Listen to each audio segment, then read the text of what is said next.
Live streaming collapses the distance between impulse and consequence, turning risk into performance. These 6 cases show how moments broadcast in real time ended in fatal mistakes, shaped by the pressure to keep going while an audience watched.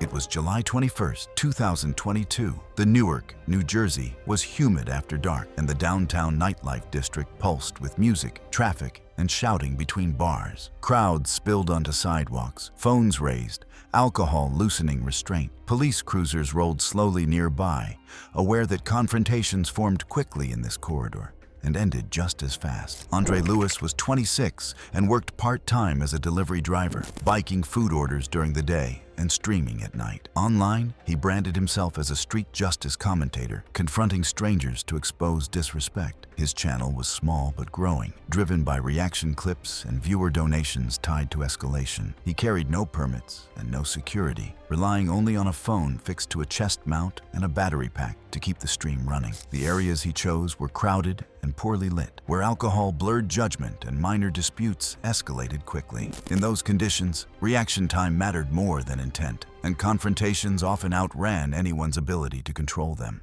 Late that night, Andre began streaming outside a crowded bar. After hearing an argument, he approached a group of men, accusing them of cutting in line and disrespecting passers-by. Chat messages urged him to back off as voices rose and people gathered. Andre moved closer, narrating loudly and insulting individuals by name based on what chat suggested. A bouncer ordered him to leave the area. Andre ignored the warning, framing the moment as proof of entitlement and corruption as bystanders turned their phones toward the scene. The space closed in quickly. Andre stepped into the group's path, blocking movement and raising his camera inches from faces. One man pushed his arm away. Andre responded with another insult, leaning forward, still streaming, unaware of movement behind him. From the edge of the group, George Martins, 29, who had been drinking, swung a glass bottle. The strike landed from the side, off camera. The phone hit the pavement and skidded, capturing blurred legs, shouting, and the sharp crack of impact. When the image steadied, Andre lay on the ground,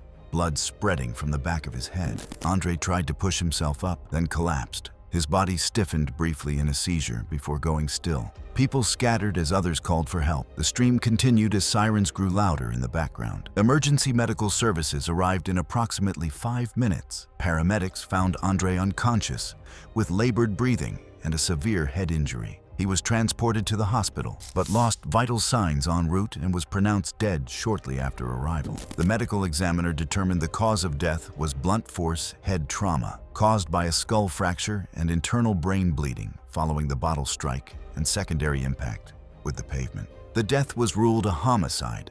Security footage and witness statements identified Martins as the assailant, confirming a single blow delivered during the confrontation. Prosecutors charged him with manslaughter, citing intoxication and reckless use of a weapon. He later received a state prison sentence. The live stream circulated briefly before removal. The street reopened before sunrise, washed clean for the next night's crowds. The incident remained documented in police records and platform moderation reviews, referenced as a case where confrontation, alcohol, and live streaming converged in seconds. It was May 19, 2018. Pattaya, Thailand, was loud and humid after sunset, with neon reflecting off wet pavement and the steady thump of beach bars bleeding into the street. The budget beachfront hotel showed its age in peeling paint and rusted fixtures, but guests leaned over balconies anyway, drawn by the view and noise below. The setting felt casual and temporary, the kind where small risks were easy to ignore. Evan Rook was 27, a part-time ESL teacher who supported himself by streaming travel content to a small but loyal audience. Fewer than 300 viewers watched his live broadcasts, most of them regulars who followed him for unfiltered experiences. He avoided sponsored tours and polished creators, insisting authenticity meant danger, discomfort, and proximity to failure. He traveled cheaply, staying in older hotels and using a handheld streaming rig with a phone clamp and external battery. His income depended on engagement spikes from live reactions, donations, and new subscriptions. He often framed risky moments as proof he was not staged or protected. Aging beachfront buildings rely on routine maintenance, especially railings exposed to salt air, which corrodes metal anchors and weakens concrete over time. That night, Evans streamed from his room. After visiting nearby bars, he stepped onto the fourth-floor balcony to thank new subscribers, pointing the camera toward the streetlights below. The railing was low and visibly corroded, with rust bleeding from bolt points. Earlier that week, he had messaged hotel staff about loose fixtures, but no repairs were made.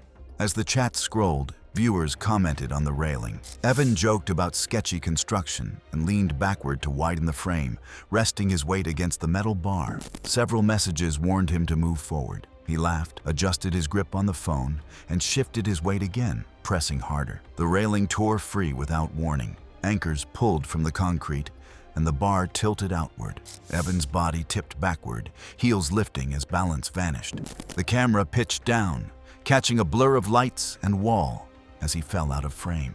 The phone struck the ground nearby and continued streaming. The image stabilized on the pavement facing the building.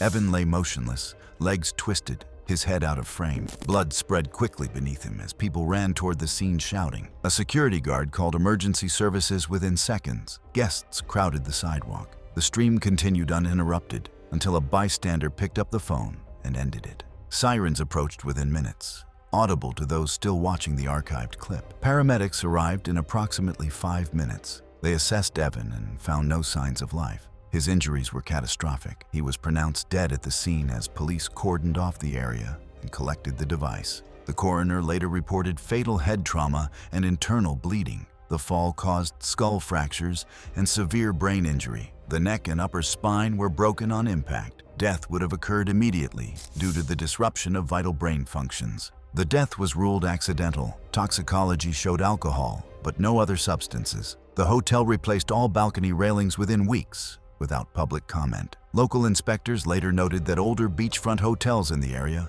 frequently suffered from salt corrosion when routine maintenance was delayed. The archived clip circulated briefly before being removed. Evan's channel was later memorialized by viewers who learned he had reported loose fixtures days earlier. It was February 16, 2024, on I-40 near Flagstaff. Arizona stretched dark and quiet beneath winter stars. The highway cutting through high desert forest dusted with old snow. Traffic was sparse. Temperatures hovered near freezing, and long gaps between exits made fatigue dangerous. The road rewarded alertness and punished hesitation, especially in the early morning hours. Ryan Cole was 24 and worked long overnight shifts as a courier, often driving hundreds of miles at a time. He streamed his drives to a small audience, believing constant interaction kept him awake. Chat donations and comments gave him a sense of accountability and purpose during isolating routes.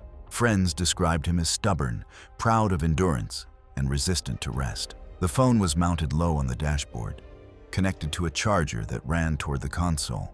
The cabin stayed dim as the car moved through long, unlit stretches of interstate, headlights sweeping past snowbanks and trees. Ryan kept talking to the stream, using the glow of the screen to stay focused as miles passed without interruption. That night, Ryan chose to keep driving instead of pulling off. Weather alerts warned of cold conditions and potential black ice, increasing the risk if control was lost. He dismissed the warnings, saying stopping would only make him sleepier. Chat urged him to open a window or stop, but he refused. As miles passed, his speech slowed and sentences trailed off. Viewers noticed his eyes blinking longer, his head dipping slightly. He laughed it off and turned up the radio. The road ahead was straight, but bordered by concrete barriers near an overpass. Ryan continued talking mid-sentence, his eyes closed fully for a brief moment. The car drifted right, tires vibrating loudly as they struck rumble strips. There was no correction. The stream captured a sudden jolt as the vehicle slammed into the barrier. Metal folded inward with a sharp, grinding sound. The phone tore free from its mount, tumbling forward as glass shattered. The audio cut abruptly. A passing driver slowed after seeing debris scattered across the lane, and a disabled car angled against the barrier. Emergency services arrived minutes later and found Ryan unresponsive, pinned by twisted metal. He was pronounced dead at the scene. The medical examiner determined the cause of death was severe chest and head trauma sustained in the collision.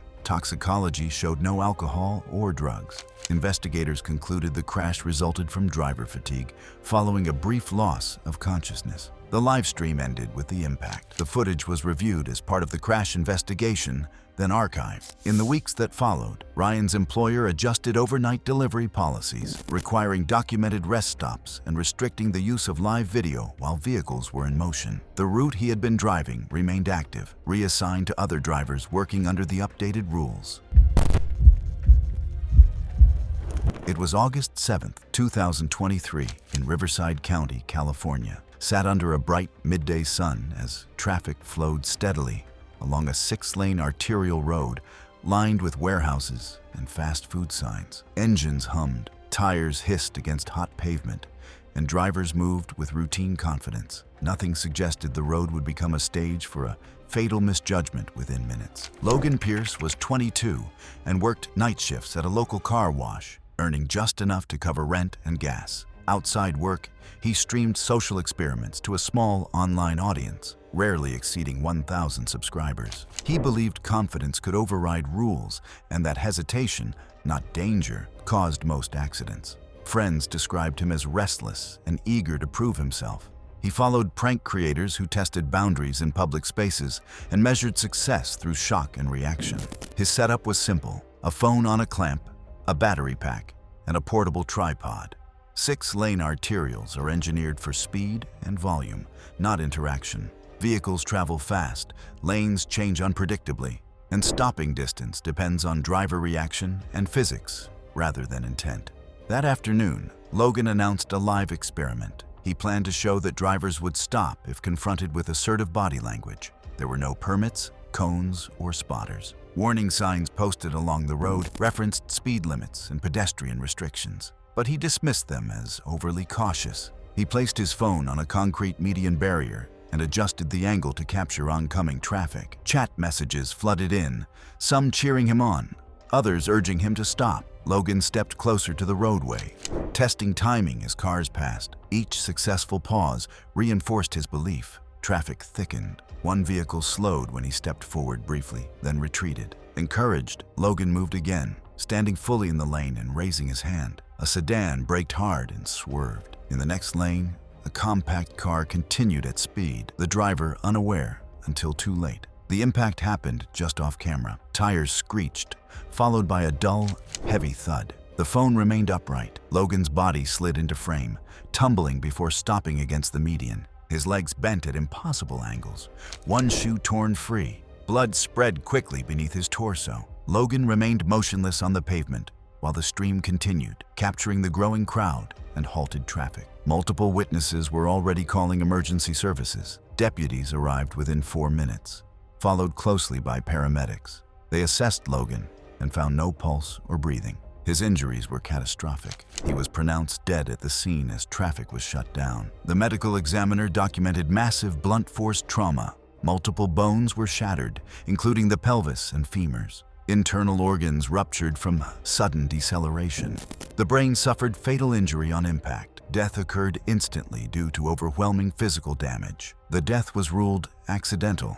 Dashcam footage showed the driver had no time to stop and was not impaired. Investigators concluded the roadway design and vehicle speed made avoidance impossible. Investigators later confirmed that pedestrian access on the median violated posted roadway safety statutes already in effect along the corridor. The clip was later cited in discussions about dangerous prank content. Logan's channel was removed by the platform. The road reopened within hours, unchanged, except for faint marks where his body had come to rest.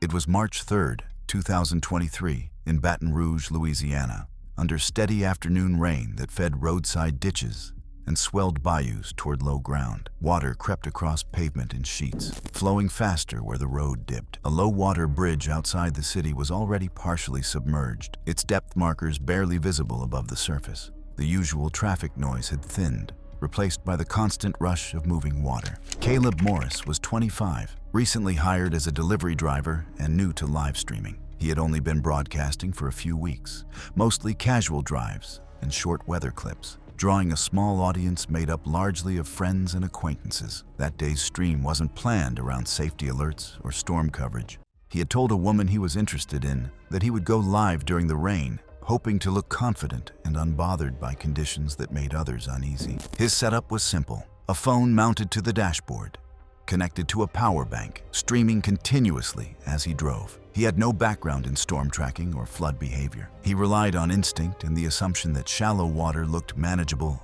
if it didn't reach the hood. Low water bridges are especially dangerous because depth and current can increase rapidly, and even a few inches of moving water can lift tires enough to remove traction. As rain intensified, weather alerts advised motorists to avoid flooded crossings. Caleb slowed as he approached the bridge. Water was already flowing across the concrete span, spreading unevenly and carrying small debris. He hesitated at the edge, idling for several seconds. The stream showed the waterline rising slowly against the tires. Viewers warned him to turn around. He glanced back toward the road behind him, then forward again, visibly uncertain. He stayed. Leaving would have meant ending the stream early, backing away after saying he would go live through the storm. He remained parked on the bridge as runoff increased, narrating his observations, trying to appear calm.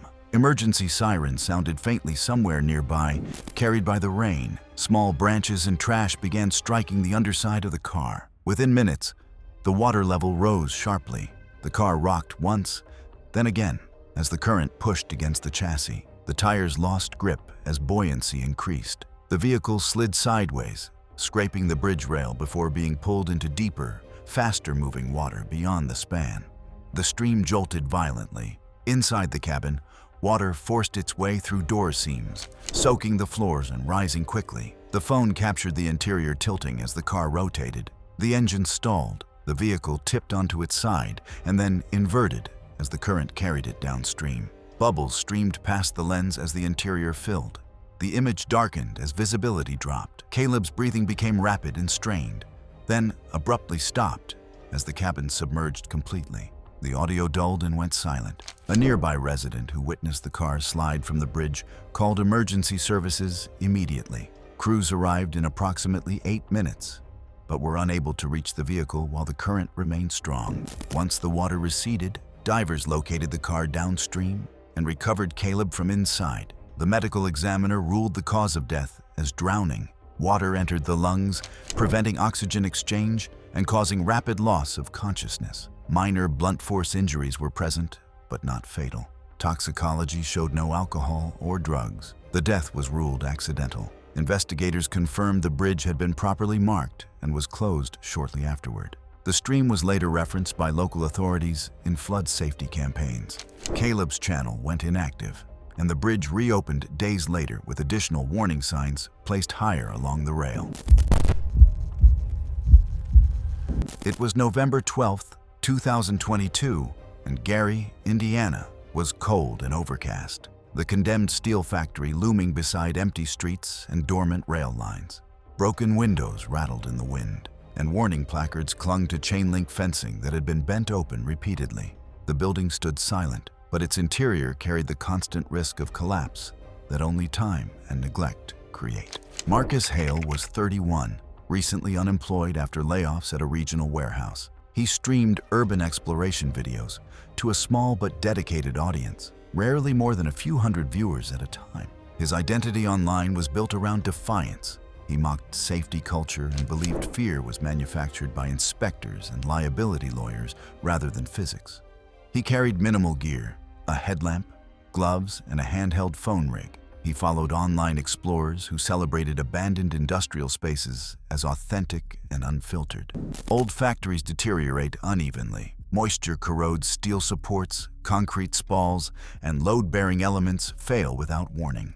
Inspectors condemn buildings not for appearance, but because stress tolerances are already exceeded. That afternoon, Marcus entered the factory through a breached service door, live streaming immediately.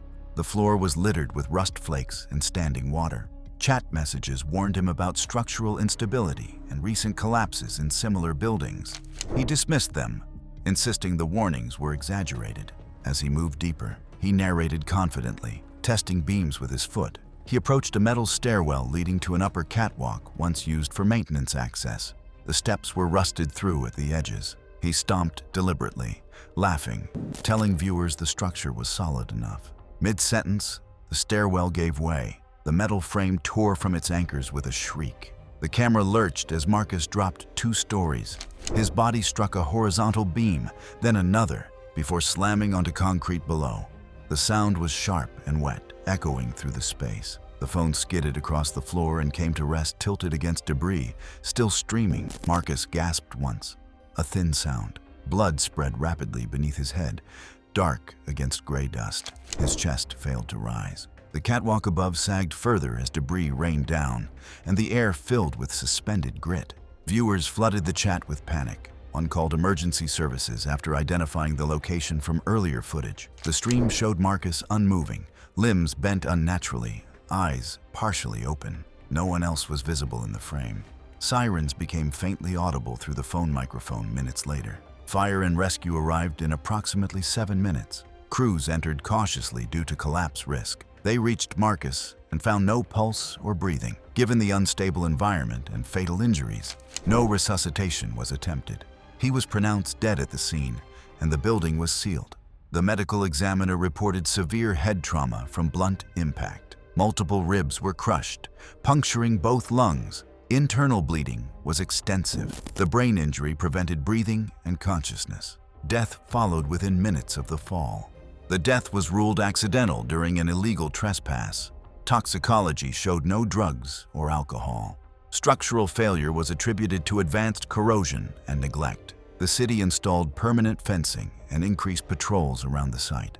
Marcus's stream was archived and later referenced in trespassing investigations involving other explorers. The factory remains closed, its risks unchanged despite the warning left behind. Structural engineers confirmed the stairwell had failed previously in undocumented collapses elsewhere in the building. Thanks for watching. If you like these stories, click here.